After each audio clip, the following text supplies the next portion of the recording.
আসসালামু আলাইকুম প্রিয় দর্শক, চ্যানেল আই সংবাদে এখন স্টুডিও থেকে আপনাদের শুভেচ্ছা সহ স্বাগত জানাচ্ছি।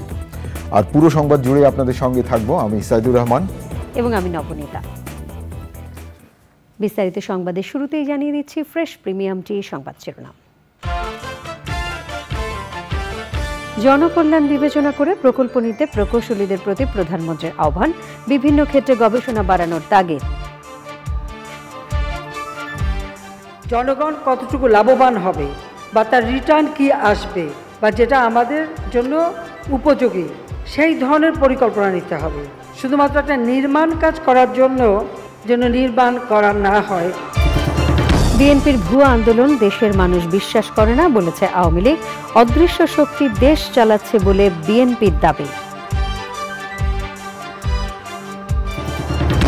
প্রবীণ রাজনীতিক হায়দার আকবর খান রণ আর নেই, মুক্তিযুদ্ধের অন্যতম সংগঠকের বিদায়ে রাজনৈতিক অঙ্গনের শোক।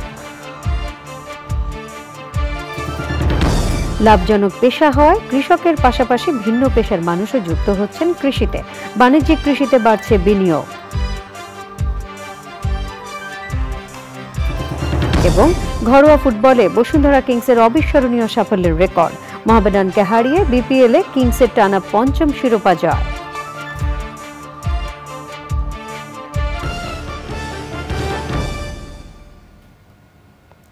সংবাদ শিরোনামগুলো জানাচ্ছিলাম। এখনকার সংবাদ আয়োজন একই সঙ্গে চ্যানেল আর ইউটিউব চ্যানেল এবং চ্যানেল আর ওটিটি প্ল্যাটফর্ম আই স্ক্রিনে লাইভ স্ট্রিমিং হচ্ছে।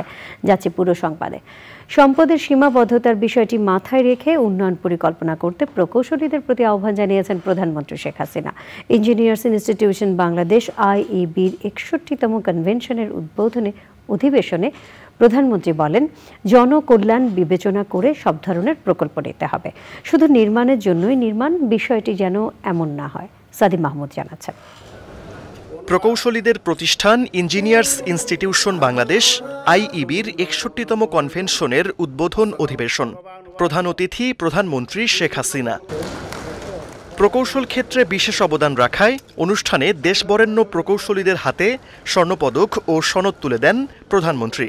পাশাপাশি AMIE উত্তীর্ণ ও পিঞ্চপ্রাপ্ত প্রকৌশলীদের সনদ স্বীকৃতির ঘোষণা দেন সরকার প্রধান। বাংলাদেশ প্রফেশনাল ইঞ্জিনিয়ার্স রেজিস্ট্রেশন বোর্ডে নিবন্ধীকরণ করা হলো।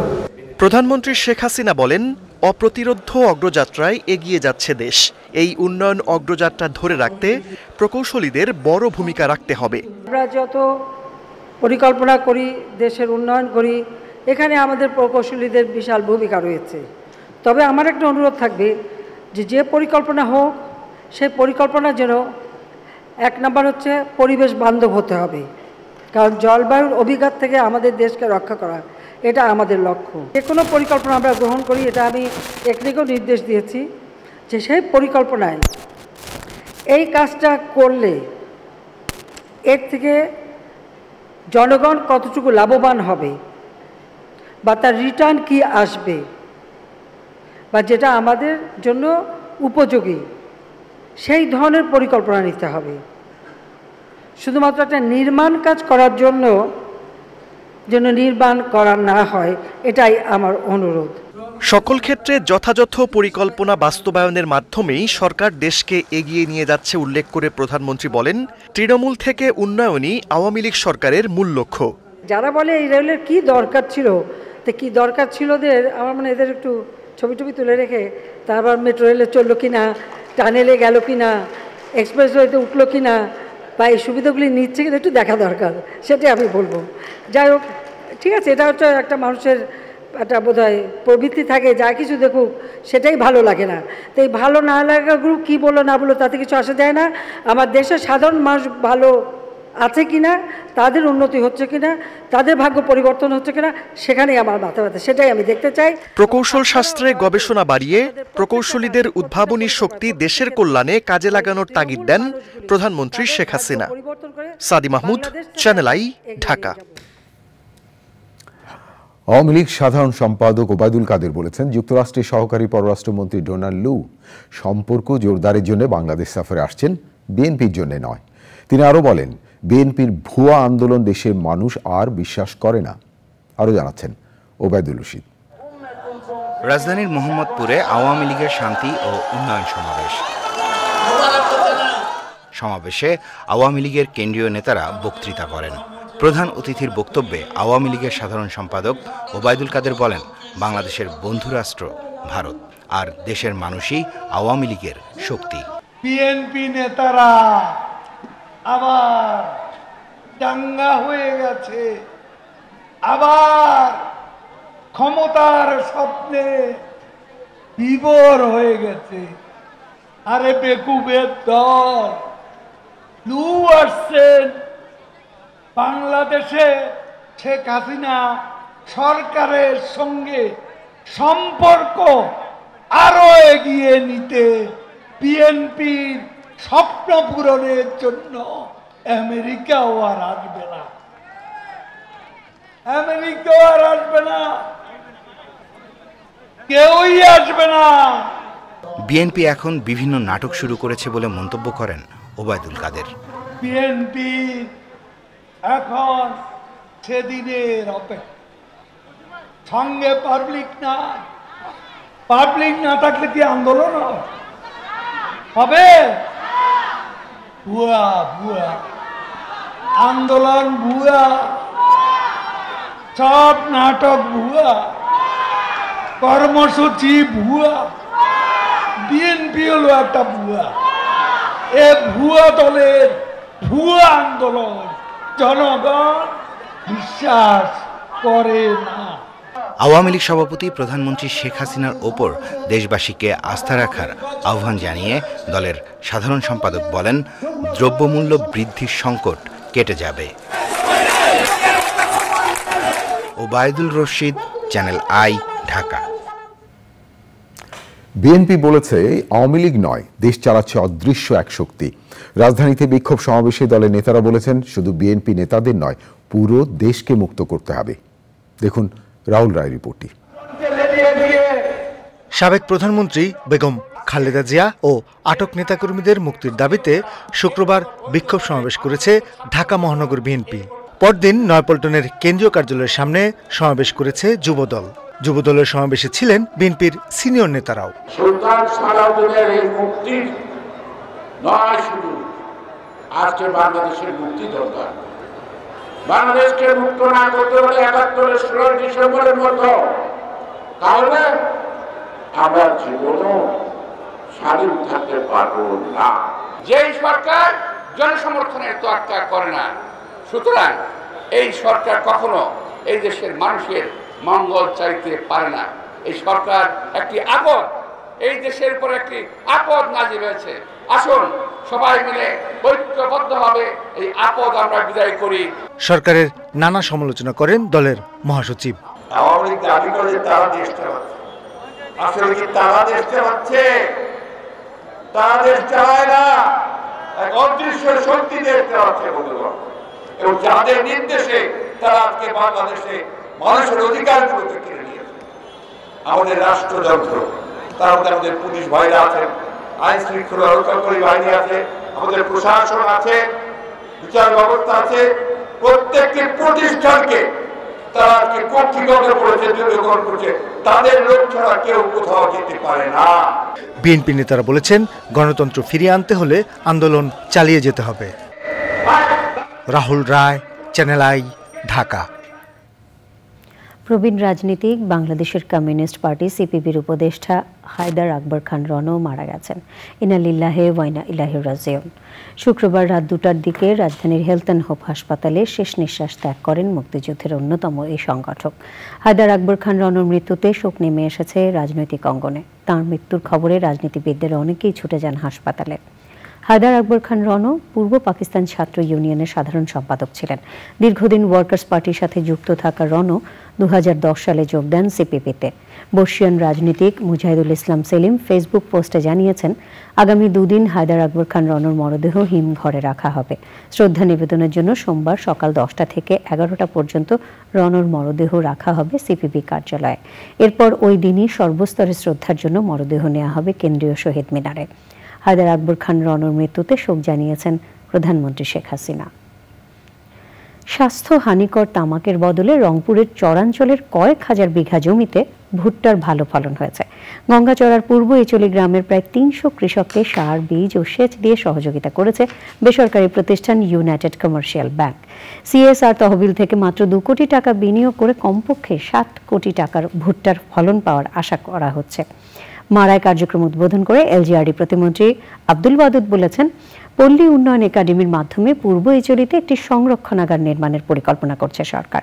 রিজভি নওয়াজ জানাচ্ছেন। যতদূর চোখ যায় ভুট্টার আবাদ।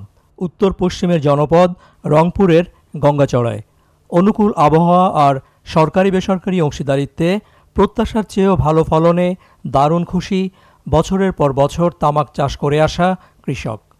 এবার ভুট্টা দিয়েছে সার, ঔষধ এবং ওই যে ভুট্টা মারাই করে একটা মেশিন উপর দিয়েছে। এই আমাদের কৃষকের পক্ষে আমাদের এটা উপকার। আমরা যে তামাক চাষ করছিলাম এখন তামাক চাষ আমরা বাদ দিছি। লাভ আমাদের মনে করেন যে তামাকে যদিও বেশি হইতো কিন্তু ওটা আমাদের মনে করেন খরচ বেশি। এটা মনে করেন যে লাগাইলে আর এত খরচ আসে না। ভুট্টা আমাদের ৩০ শতকে আসবে ৪০ থেকে ৪২ মণ। সেই হিসেবে যদি বাজারে ১১০০ বা তার বেশি হয় সেই বিশ্লেষণে লাভবান হওয়া যাবে। বাংলাদেশ ব্যাংকের তদারকিতে সামাজিক দায়বদ্ধতা তহবিলের আওতায় কৃষিতে বিনিয়োগ করেছে কয়েকটা বাণিজ্যিক ব্যাংক। তো আমরা ২ কোটি টাকা দিয়েছি। কৃষকের নিজস্ব কিছু ইনভেস্টমেন্ট আছে, আমরা এটা হ্যান্ডশেক করে করেছি। শুধু পুরোটাই আমরা ডোনেশন দেইনি, যাতে করে কৃষকের এক ধরনের ওনারশিপ থাকে সব মিলিয়ে। চরে উৎপাদিত ফসল বাজারজাতকরণে নিরবিচ্ছিন্ন যোগাযোগ সুবিধা নিশ্চিত করবে সরকার। আরডিএ এবং আমাদের পল্লী উন্নয়ন বোর্ড যেটা আছে তাদের মাধ্যমে আমরা এই সব জায়গায় বিশেষ করে সংরক্ষণাগারের ব্যবস্থা করব। বিভিন্ন আমরা এনজিও সংস্থা এবং অন্যান্য পার্টনারকে ডাকবো, ডেকে বলবো এখানে আপনারা সংরক্ষণাগার করেন যেন আমার কৃষক দাম পায়। সরকারও সেখানে সচেষ্ট থাকবে। দ্রুত বিকাশমান প্রাণী সম্পদের খাদ্য তৈরিতে ভুট্টার ব্যাপক চাহিদা রয়েছে। বরাবরের মতো এবারও ভুট্টা চাষে দারুণ সফল হয়েছেন গঙ্গাচড়ার কৃষক, কিন্তু সংরক্ষণের সুবিধা না থাকার ফলে তারা বাধ্য হচ্ছেন ১,০০০ থেকে ১১০০ টাকা মণে ভুট্টা বেচতে। অথচ কয়েক মাস যদি এই ভুট্টাটি ধরে রাখা যেত তাহলে কৃষক কমপক্ষে ১৮০০ থেকে ২,০০০ টাকা মণে বিক্রি করতে পারতেন। সরকার আশ্বস্ত করেছে ভুট্টা সংরক্ষণে এই চরাঞ্চলে পর্যাপ্ত ব্যবস্থা নেবেন। এই আশ্বাসটি যেন কেবল আশ্বাস না থেকে বাস্তবায়িত হয় সেই প্রত্যাশা। Rizvi Nawaz, channel I, Gangachara, Rangpur. কৃষি অনেক লাভজনক পেশা হয় এখন কৃষকের পাশাপাশি ভিন্ন পেশার মানুষও যুক্ত হচ্ছেন কৃষিতে। এতে বাণিজ্যিক কৃষিতে বিনিয়োগের পরিমাণ দিন দিন বাড়ছে, এমনই এক উদ্যোক্তা পটুয়াখালী জেলার ১০ মিনার জামাল হোসেন। তিনি বড় পরিসরে মাছ চাষ আর সমন্বিত ফসল উৎপাদনে অল্প দিনেই পেয়েছেন দারুণ সাফল্যের সম্ভাবনা। বিস্তারিত জানাচ্ছেন শাইখ সিরাজ। উপকূল অঞ্চলের অনেক খাল ভরাট হয়ে যাওয়ায় শুষ্ক মরশুমে কৃষক সেচের অভাবে ধান আবাদ করতে পারছে না। বাড়ছে মাটির লবণাক্ততা, তাই অনেকে বিকল্প পেশা খুঁজে নিয়েছেন, অনেকে খুঁজছেন বিকল্প কৃষির। উদ্যোক্তা জামাল হোসেন তেমনই একজন। এই এলাকা পিছিয়ে পড়া এলাকা, আমাদের একটা ফসল হয়, বছরে ২-৩টা ফসল হয় না স্যার। তো যেহেতু আমাদের ২-৩টা ফসল হয় না, এক জমিনে তো আমাদের এক ফসলে তো আমাদের পোষাবে না স্যার। এই জন্য নতুন কি করা যায়, এই পুকুরে মাছ, এদিকে ড্রাগন, টোটাল শাক সবজি যা করা যায় স্যার। উদ্যোক্তা বিনিয়োগের আগে ভেবে চিন্তে নিয়েছেন অনেক কিছু। বড় পরিসরে মাছ চাষে জামাল হোসেনের রয়েছে দীর্ঘমেয়াদী বড় পরিকল্পনা। এখানে ২৫,০০০ মাছ ফেলাইছি স্যার। তা আলহামদুলিল্লাহ এই ১.৫ বছরের মাথায় যেটি আমি ১ কেজি ফেলাইছি, এটার ওজন 7 কেজি প্লাস হয়ে গেছে। আমি এটা ৫ বছর কন্টিনিউ করতে চাই। যেহেতু আমার 5 বছরে যদি আমার গড় ওজন ২৫,০০০-এর 5 কেজি করে আসে, তার প্রাইস হিসাব করলে যদি ৫০০ আসে তাতে ৫ কোটি টাকা আসবে স্যার। মাছ চাষের পাশাপাশি জামাল হোসেন স্বপ্ন দেখছেন কৃষির বহুমুখী উৎপাদনের। এই ২০ একর জলায়তনের পাড় জুড়ে করেছেন বিভিন্ন সবজি ফসলের চাষ।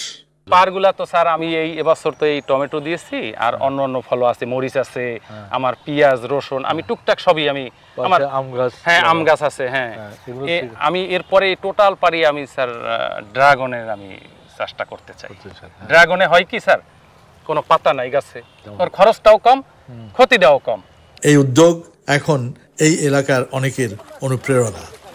একসময় উপকূলীয় এই অঞ্চলগুলোতে এক ফসলি আবাদের উপরে নির্ভরশীল থাকা পরিবারগুলো দিন দিন পিছাচ্ছিল।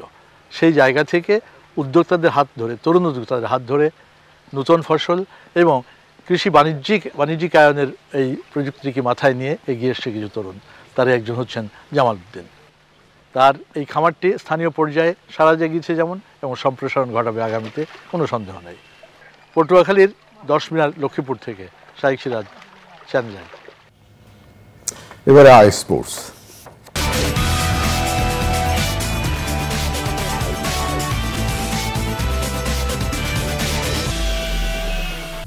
রোববার সকাল 11টায় এসএসসি এবং সমমানের পরীক্ষার ফলাফল প্রকাশ করা হবে। এর আগে সকাল 10টায় গণভবনে প্রধানমন্ত্রীর কাছে ফলাফল হস্তান্তর করে দুপুরে সংবাদ সম্মেলনে বিস্তারিত তুলে ধরবেন শিক্ষামন্ত্রী।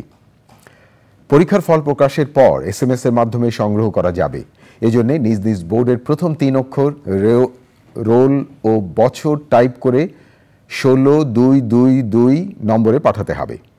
ঢাকা শিক্ষা বোর্ডের ওয়েবসাইট www.dhakaeducationboard.gov.bd রেজাল্ট কর্নারে শিক্ষা প্রতিষ্ঠানের EIIN এন্ট্রি করে প্রতিষ্ঠান ভিত্তিক রেজাল্ট শিট ডাউনলোড করা যাবে। এছাড়া www.educationboardresults.gov.bd ওয়েবসাইটে রোল এবং রেজিস্ট্রেশন নম্বরের মাধ্যমে ফলাফল ডাউনলোড করা যাবে। চলতি বছরে 15ই ফেব্রুয়ারি এসএসসি এবং সমমানের পরীক্ষা শুরু হয়ে শেষ হয় 12ই মার্চ। মোট 20,24,192 জন পরীক্ষার্থী পরীক্ষায় অংশ নেয়। গতবারের চেয়ে এবারের পরীক্ষার্থী কমেছে প্রায় 48,000।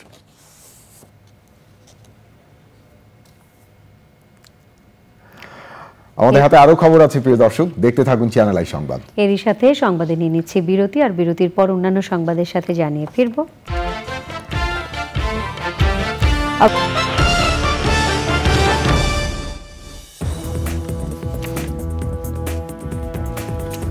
বিরতির পর ফিরে এলাম। ধন্যবাদ প্রিয় দর্শক, আবারও চ্যানেল আই সংবাদে যোগ দেওয়ার জন্য। যাচ্ছি পরের সংবাদগুলোতে।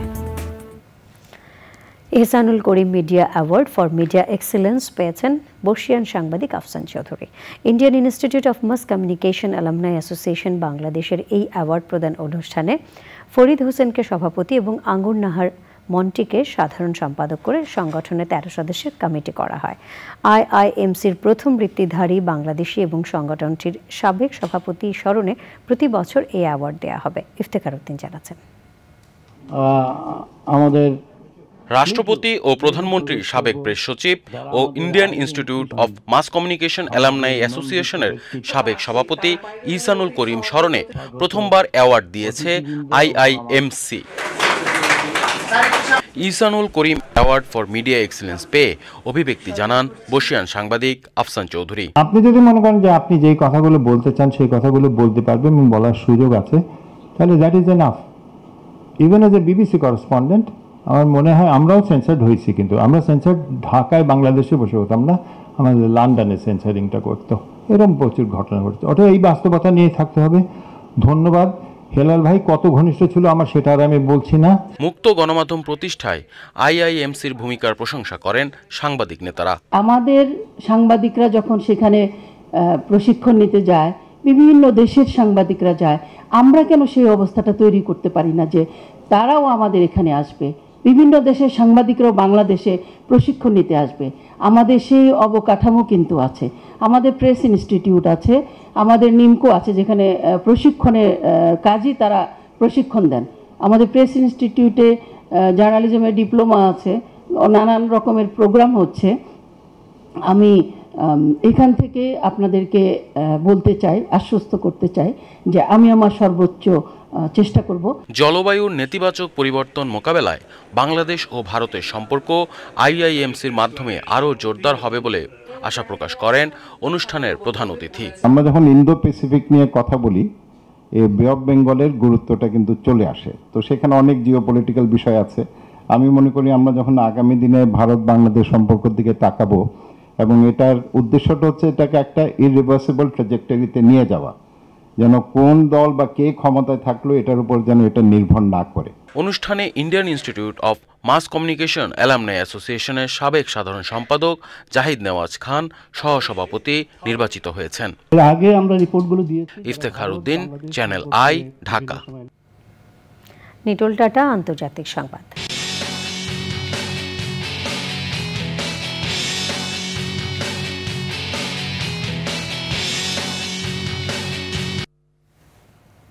আফগানিস্তানে আকস্মিক বন্যায় মৃত্যু 200 ছাড়িয়েছে। ভারী বৃষ্টির কারণে সৃষ্ট বন্যায় নিখোঁজ রয়েছেন অনেকে।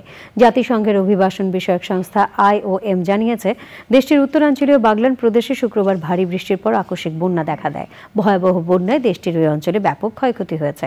ঘরবাড়ি হারিয়েছে এমন কিছু পরিবারকে তাঁবু, কম্বল এবং খাবার সরবরাহ করা হয়েছে।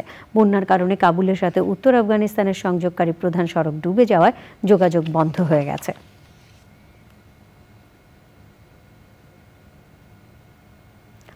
স্ক্রিন সাংস্কৃতিক সংবাদ।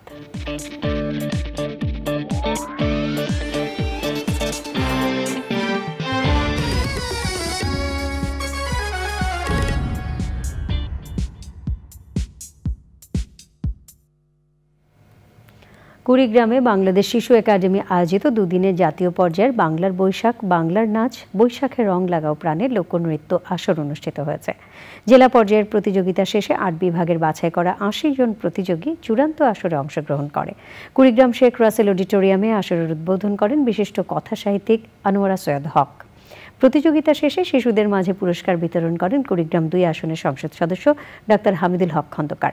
জেলা প্রশাসক মোহাম্মদ সাইদুল আরিফের সভাপতিত্বে পুরস্কার বিতরণী অনুষ্ঠানে অন্যান্যদের মধ্যে বক্তব্য রাখেন মহিলা ও শিশু বিষয়ক মন্ত্রণালয়ের অতিরিক্ত সচিব doctor রওশনা Ara Begum, police super আল আসাদ মোহাম্মদ মাহফুজুল ইসলাম, পৌর মেয়র কাজীউল ইসলাম, দেশ বরেণ্য নৃত্যশিল্পী শিবলি মোহাম্মদ, শামীম আরা নিপা, 21 ও স্বাধীনতা পদকপ্রাপ্ত সমাজসেবী অ্যাডভোকেট SM আব্রাহাম লিঙ্কন উপস্থিত ছিলেন। প্রতিযোগিতায় প্রাথমিক পর্যায়ে রংপুর বিভাগের Lalmonirhat cantonment public school and college এবং মাধ্যমিক পর্যায়ে ঢাকা বিভাগের পলাশপুর বিদ্যানিকেতন চ্যাম্পিয়ন হয়েছে।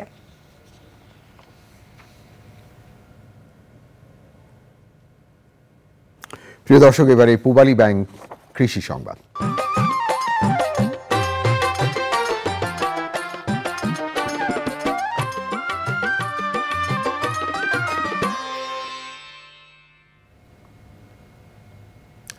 নোয়াখালীর বিস্তীর্ণ উপকূলের পতিত লোনা জমিতে সূর্যমুখী আবাদ করে লাভবান কৃষক। 3 বছরে 31 হেক্টর থেকে সূর্যমুখী চাষ বেড়ে দাঁড়িয়েছে 256 হেক্টর জমিতে, যার বাজার মূল্য প্রায় 4 কোটি টাকা। স্থানীয় কৃষকের চাহিদা পূরণে জেলায় তেল ভাঙানোর মেশিন বসেছে 10টি। এবারে প্রকৃতি সংবাদ।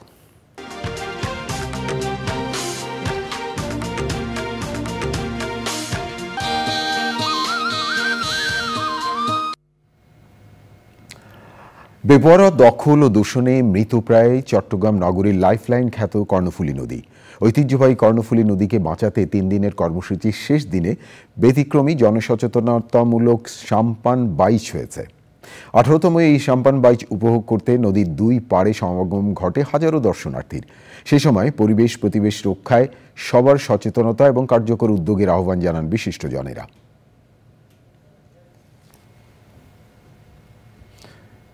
প্রিয় দর্শক, থাকুন চ্যানেলের সঙ্গে। ফিরছি একটু পরে আরো খবর নিয়ে। আবারও নিচ্ছি বিরতি, আর বিরতির পর যখন ফিরছি তখন থাকছে।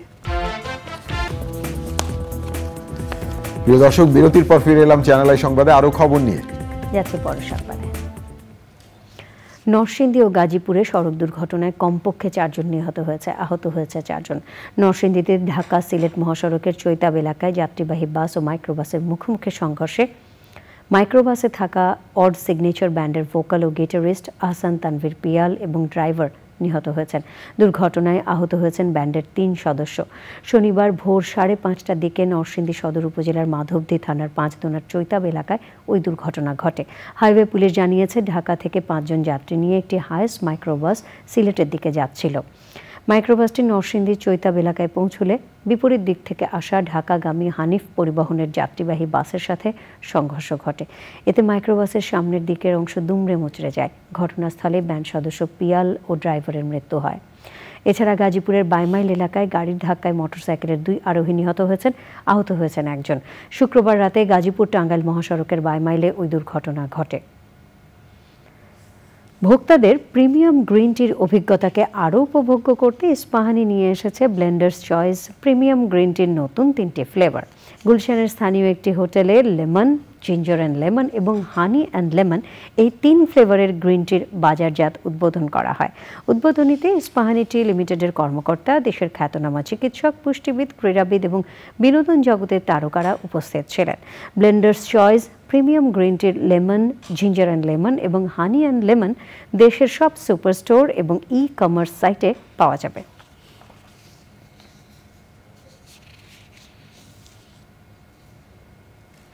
পর্তুগালের লুব্রিক্যান্টস অয়েল ম্যাট্রিক্স বাজারে এনেছে পদ্মা গ্রুপ। রাজধানীর স্থানীয় একটি হোটেলে বাজারজাতের উদ্বোধনীতে ছিলেন পদ্মা গ্রুপের chairman Mohammad Altaf Hossain, Alves Bandeira গ্রুপের CEO Rui Bandeira, managing director Jose Luis Cid Cruzes, advance chemical সলিউশনসের সেলস ম্যানেজার আরমান্দো পিন্টো এবং অন্যরা।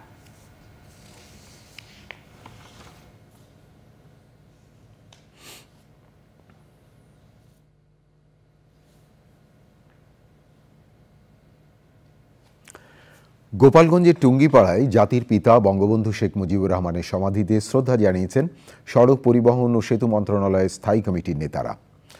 শনিবার বিকেলে সড়ক পরিবহন ও সেতু মন্ত্রণালয় সম্পর্কিত স্থায়ী কমিটির সভাপতি রেজওয়ান আহমেদ তৌফিকের নেতৃত্বে কমিটির সদস্য শেখ সালাউদ্দিন, জাহাঙ্গীর আলম, আবদুল্লাহ আল কায়সার, মোহাম্মদ গোলাম ফারুক এবং নাসিমা জামান ও প্রশাসনের ঊর্ধ্বতন কর্মকর্তারা শ্রদ্ধা নিবেদন করেন।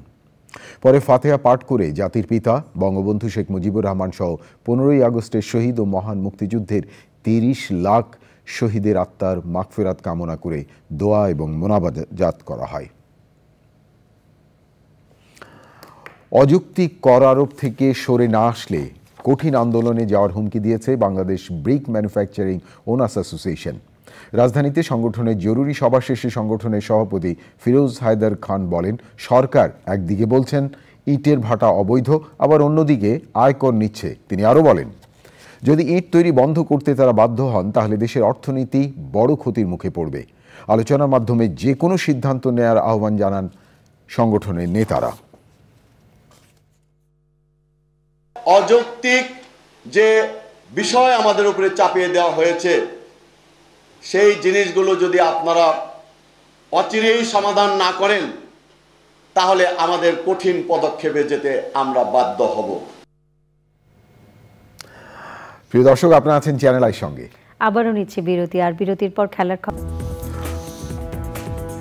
প্রিয় দর্শক, সবশেষ খবরগুলো নিয়ে আবারও ফিরে এলাম চ্যানেল আই সংবাদে। আমরা দুজন আপনাদের আবারও স্বাগত জানাচ্ছি। এপার বাংলা ওপার বাংলা জনপ্রিয় সঙ্গীত শিল্পী অঞ্জন দত্তের গান শুনতে শনিবার সব বয়সী মানুষের ঢল নেমেছিল 300 ফিট এক্সপ্রেসওয়ের ঢাকা অ্যারিনায়। দর্শক শ্রোতার মনে জায়গা করে নেওয়া অঞ্জন দত্ত আলো ঝলমলে কনসার্টে নিজের জনপ্রিয় গানগুলো গেয়ে শোনান। বলেন, ভারতের চেয়ে বাংলাদেশে তার ভক্তের সংখ্যা অনেক বেশি। জাকি আক্তার জানাচ্ছেন।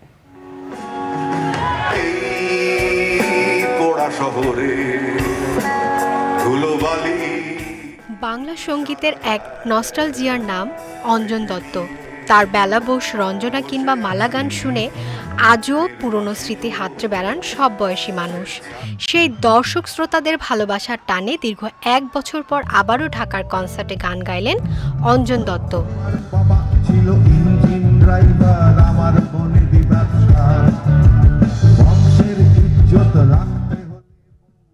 অঞ্জন দত্ত মেট্রোপলিস ভলিউম 2.0 নামের কনসার্টে 2.5 ঘন্টা তার গানের তালে ভেসে যান হাজারো দর্শক।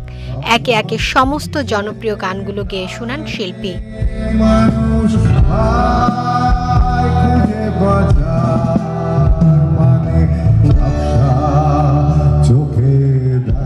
কিংবদন্তি নির্মাতা মৃণাল সেনকে নিয়ে অঞ্জন দত্ত পরিচালিত ও অভিনীত সিনেমা চালচিত্র সিনেমার গান গেয়েও শোনান তিনি।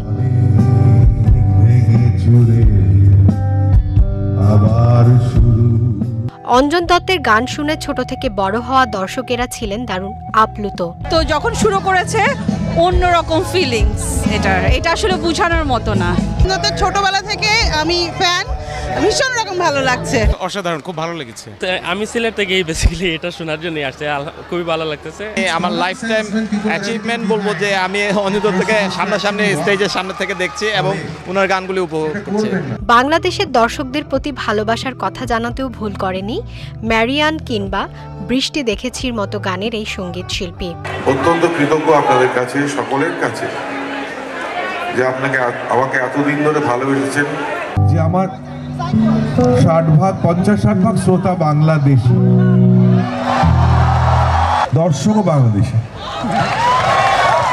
এবং তারা শুধু বাংলাদেশেই থাকে না, কারণ এখন আমি সারা পৃথিবীতে যাই, আমরা সবাই যাই, সে কানাডা হোক, অস্ট্রেলিয়া হোক, নিউ ইয়র্ক হোক, বাংলাদেশিরাই নিয়ে যায়। অঞ্জন দত্ত ছাড়াও কনসার্টে গান গেয়েছে ব্যান্ড কাকতাল এবং আহমেদ হাসান সানি। Zakia Akter, Channel I, Dhaka.